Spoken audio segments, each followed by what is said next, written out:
বন্ধুরা দেখো ধনে পাতা পড়া হচ্ছে।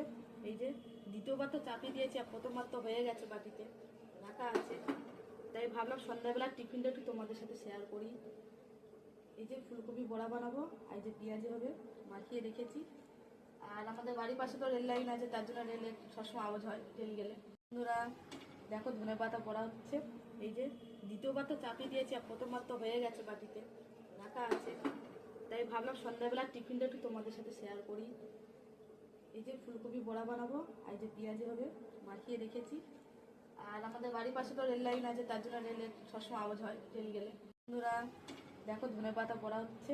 এই যে দ্বিতীয়বার তো চাপিয়ে দিয়েছি, আর প্রথমবার তো হয়ে গেছে, বাটিতে রাখা আছে। তাই ভাবলাম সন্ধ্যাবেলা টিফিনটা একটু তোমাদের সাথে শেয়ার করি। এই যে ফুলকপি বড়া বানাবো, আর এই যে পেঁয়াজি হবে, মাখিয়ে রেখেছি। আর আমাদের বাড়ির পাশে তো রেল লাইন আছে, তার জন্য রেলে সবসময় আওয়াজ হয় ট্রেন গেলে।